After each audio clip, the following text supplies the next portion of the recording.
The Vision High School Sports Beat is brought to you by the 9 locally owned Vision Automotive Group dealerships from Buick, GMC, Chrysler, Dodge, Jeep, Ram, Hyundai, Kia, and Nissan, with locations in Webster, Henrietta, Greece, Penfield, Fairport, and Canandaigua. Online at visionauto.com.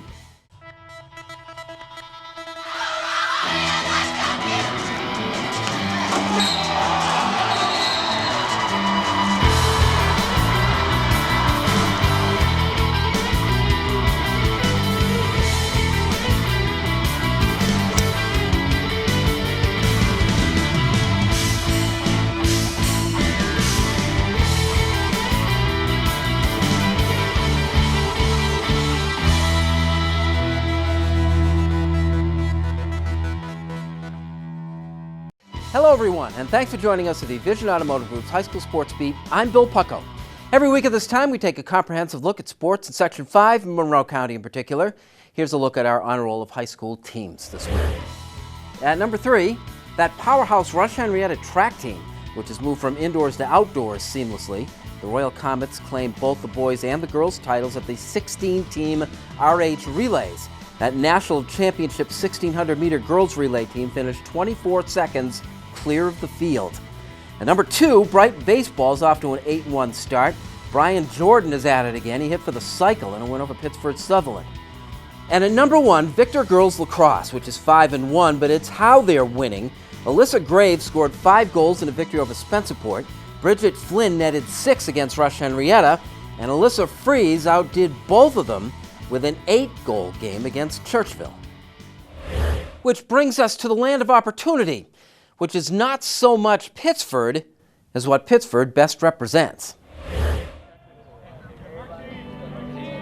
This is Section 5 Land of Opportunity, lacrosse fields. The sport is the single greatest source of athletic scholarships in the region. Here in Pittsford alone, there are 10 players on the boys team eventually headed to Division I college lacrosse programs.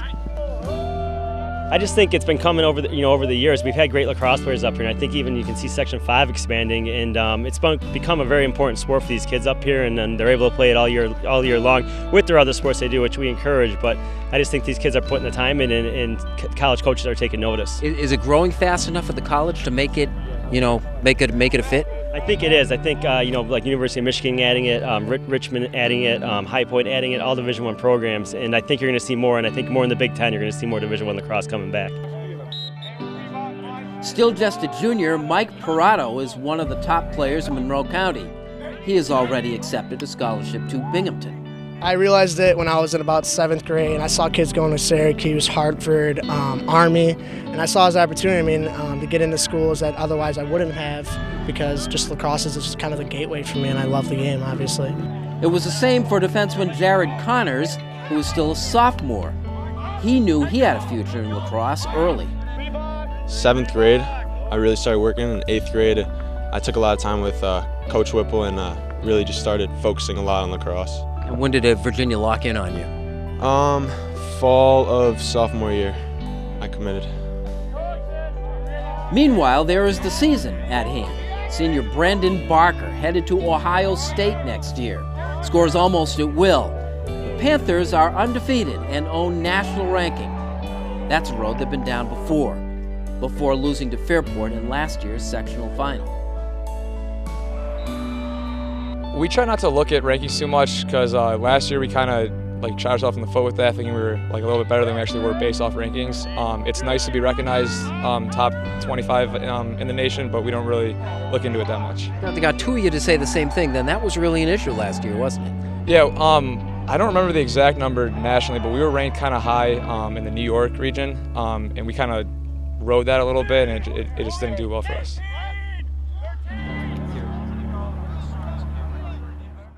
When we return, culture shock at Churchville-Chili when the Vision High School Sports Beat continues.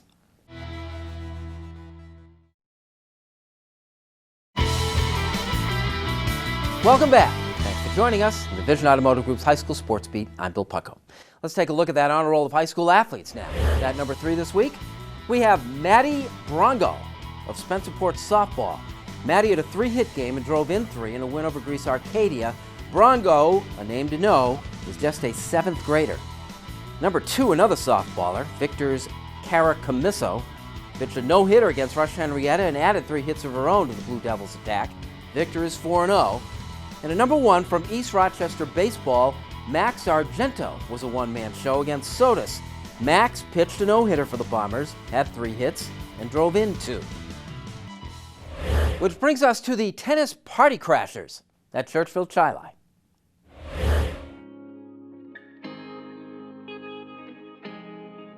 It is no secret that high school tennis is dominated by East Side public schools. Over 32 years, tennis championships have been the near-exclusive property of Brighton, Sutherland, and Mendon mostly. Penfield and Fairport won titles too, except for 1997 and 1999 when Brockport claimed championships.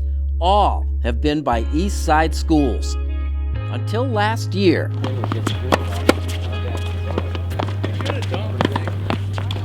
That's when Churchville-Chili won the Class A crown.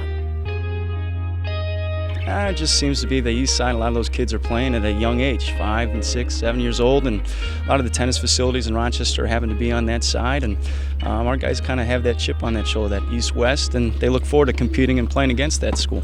So that chip is real. Is something you feed into? Oh, without a doubt, without a doubt. They look forward to that challenge, and they like the opportunity to play. They want the competition, without a doubt. Phil Wyan isn't your typical tennis coach, if there is such a thing. A teacher at Churchville-Chili, he is also the basketball coach at Perry in the Livingston County League. He likes what he has here. We won the division 4 years ago. We've won it 4 years in a row, and every year we've just kind of added on to our goals. And the expectation there is now that, hey, we're here to play, we're here to compete, and of course we want to win. And hopefully this group has cultivated that culture here. With all of that, what's most impressive to you? What's most impressive is just how the guys do it. I can't say enough about the character of the kids in our program. It's great that they win, but they're successful in school, successful on the court, and they play the right way. Quinn Majera is a large part of the Saints' success. A 3-sport, year-round athlete, he was the runner-up in the Class A individual championships and was 4th at the state qualifier. Majera's on-the-court leadership helped Churchville-Chili to its 4th straight league championship and its first sectional tennis crown ever. Sometimes the East Side schools look down at us, but every match we fight, we play just as hard, no matter who it is. You really notice that? I mean, you go so far as to say they look down on you? I don't know. We kind of just West Side, East Side, they both have their reputations, but we really don't try and focus on that. We just play our sport. Even though it's probably known to be an individual sport, but I love that it teaches you a lot about life, how you have to overcome difficulties on your own, and your decision making, it's all on you out there. And tennis can humble you like few other sports. On this day, the Saints played Webster Schrader, where junior Matt Gamble, the reigning state tennis champion, continues to hold court. There's no such thing as a sure thing, but Gamble comes pretty close. I'm just going to do my best. I know he's got a rep. He's very good. I've played him before, and he's very good, like I said, so I'll do my best. But is that tough? I mean, to have to set your sights differently than you would ordinarily? I enjoy playing the harder people. It's something different, something to play for, and it's really fun.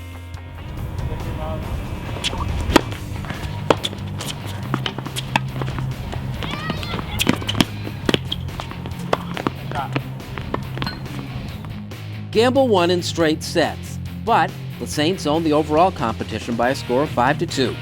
Churchville will continue to try to buck the odds and win another sectional title, and scoring another first at the school this spring. But it won't be easy against the beasts of the East. I think there's just a lot more coaching and development of players on the East Side compared to the West Side. I think there's only 1 or 2 tennis academies and clubs out in the West Side, and even I am taking lessons in the East Side because there's just so many good opportunities there. So I think we need to start developing more in the West Side tennis players, and then we can start being acknowledged as a good player base again.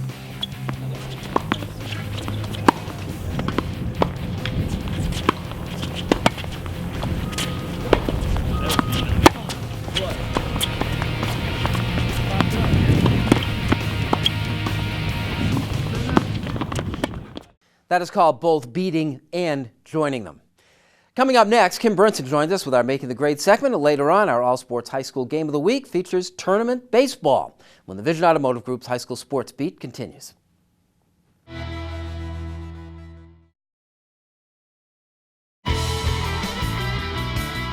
Welcome back to the Vision Automotive High School Sports Beat. I'm Kim Burnson. It's time now for our Making the Grade segment, where we honor high school athletes for their performances both on and off the playing field. Recognized this week is Kevin Urinick of Fairport, who is our honoree for making the grade. Kevin is no stranger to a dedicated work ethic. He's a senior at Fairport High School and an NHS member. This past fall, he was second team All-County for varsity volleyball and had a hand in leading his volleyball team to a state championship last season. Kevin currently plays on his varsity baseball team, where he's also earned All-County status. Through sports, Kevin plays a major role in his community. He helps run youth baseball clinics in the summer and works community events such as the Fairport Music Festival, where he's responsible for the setup as well as the cleanup. In school, Kevin taps into his musical talents, where he plays the trombone, an instrument he's been mastering since the 5th grade. After graduation this June, Kevin plans to continue his education at SUNY Fredonia, where he's already been admitted into the honors program in business school. He'll also be playing baseball at the collegiate level. Nominated for his dedication to his teammates and classwork, this week Fairport's Kevin Urinick is making the grade. If you have an idea for our Making the Grade segment, we want to hear from you. You can send your nominations to info@classywolf.com. I'm Kim Burnson. Now here's Bill with a look at our Section 5 calendar. A great week of games on tap. Monday brings a good baseball contest with Webster Schrader playing at Greece Athena, 4:30 first pitch. Monday also gives us a great girls lacrosse game, maybe the best matchup out there. Penfield plays at Victor. That game starts at 5:30. Best boys lacrosse game of the week brings together those two old Finger Lakes rivals. Canandaigua is at Victor, under the lights, 7 o'clock on Thursday. And the first weekend in May brings one of our favorite events of the track and field season, the Boys and Girls Invitational at Penfield. 21 of the 22 invited teams are from Section 5. It's a 1 o'clock start. That's some of what's in store this week in Section 5. Gambling on the weather and winning some early season tournament baseball when the Vision Automotive Group's High School Sports Beat continues.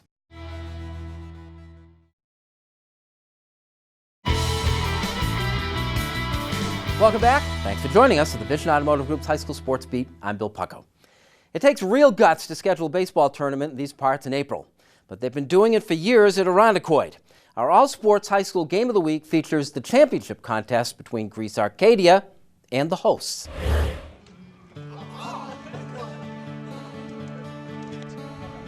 A baseball game in April doesn't bear many resemblances to how it'll be played in May. It is, shall we say, different. It is, being from the Northeast, I think, if you gel in May, it's how you finish. That's what we want to do. You make a lot of mistakes early and you hope to learn from them. And little things make a huge difference in this game in high school. The weather provided few excuses, to the surprise of most. I remember when we had our coaches meeting, I said, boys, be ready to play about 20 games in about 4 weeks. And it's been a godsend, this weather. It's perfect. We couldn't ask for a better day. So I'm looking for a great game. Arcadia's got a great team, great coaching staff, and we're ready to play ball. And so they were. The potent Arcadia lineup hit the ball hard against Irondequoit starter Dan Bayman, but was retired in the first without doing any damage thanks to a nice catch in center by Sean Mannion, the quarterback of the football team, doing the same in the Eagles' outfield. Arcadia trailed by an unearned run in the top of the second. A-Rod, that's right, Alex Rodriguez, led off the inning with a long double to left center. He scored the game-tying run on a fielder's choice. The Titans subsequently loaded the bases with 2 outs for Kevin Bloom, who singled off the first pitch of the at-bat, driving home 2 runs and giving Arcadia a 3-1 lead. The big hit in the second inning, 2 RBIs, big spot in the game. Tell me about the at-bat. I went up there confident in my team. We're all up on the bench. We're all enthusiastic. We've been doing it all day, and those 2 runs coming in really helped out the team. In the bottom of the second, an Irondequoit rally began with a 1-out walk to Brody Ferguson. perfect sacrifice bunt by Dante Piccolo moved him to second. Back to the top of the order, Antonio Morales drove home Ferguson with a hit to center to make it a 3-2 game. Before the game even started, we knew that they could hit and that we had to answer and we had to hit back, and we've been struggling, but we're starting to get our swing back in. In the third, Irondequoit managed to flip the order by loading the bases with 2 outs. Piccolo, who successfully sacrificed in the second, worked a long count walk to tie the game and gave Morales a chance to give the Eagles the lead. Tell me about that at bat and what you were trying to do. I was just trying to battle up there. Like, I knew he was coming up, and I know he's been really hot lately. So I went up there trying to get on base any way I possibly could, and I did, and then he ended up sending one run home. Morales followed with a well-hit ball to center that was caught, ending the inning with the game tied at 3. There was no scoring in the fourth, but with 2 outs in the bottom half, Arcadia second baseman Thomas Finnerty turned in the defensive play of the game. Just trying to make a play for my team because I had dropped a few foul balls earlier, so had to go out there and try to make that play. That was a sun field, and obviously that was an issue there. How tough was it? Well, I tried putting my glasses on. It didn't help. I don't know why, but so I had them on top of my hat like I do now. But yeah, it was just left side or right side of the field all game. The sun was an issue, but just tried to see the ball off the bat. Arcadia moved ahead in the top of the fifth. Skabinski led off with a single to left. A hit by pitch moved Joe to second, from where he scored on a 1-out single to center by Mark Martello. It was 4-3 Titans.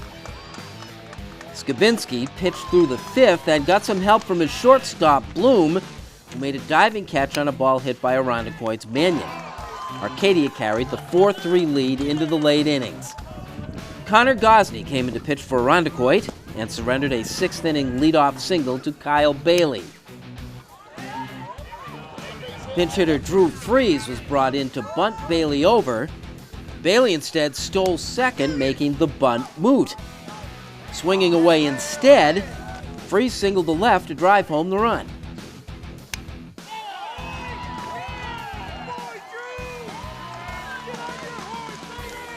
Look, you come into that bat cold. I mean, first of all, how tough is that? Well, coach actually just put me in to be a pinch hitter, so usually I would be bunting in that, but the count worked out and I was able to get a swing on it. Yeah, so the bunt is taken off, and then you get the big hit, and again, only at bat in the game. Yeah, I don't know. The pitch was just there. I got a good swing on it and hit it right over third. Bloom moved from shortstop to the mound in the 6th as Arcadia's designated closer. He pitched out of trouble in that 6th inning, getting the last 2 outs with a runner in scoring position. Arcadia continued to swing the bat. In the 7th, big Gannon McNeil led off with a double and was sacrificed to third. The Titans loved the bunt and executed well. McNeil then scored on a sac fly. Another pinch hitter, Jared Horton, doubled in another run for Arcadia.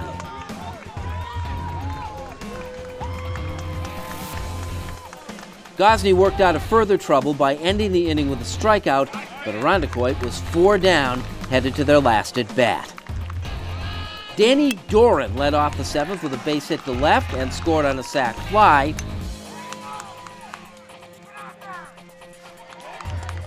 But Bloom finished it up for Arcadia, saving the pitching victory for Skabinski, snapping Irondequoit's 4-game win streak, and giving the Titans a 4-1 start to their season with the Irondequoit Tournament title 7-4. It's big for us. We put a lot of pride on every win that we have, and coming into today, we really wanted to win this tournament going into the rest of the season.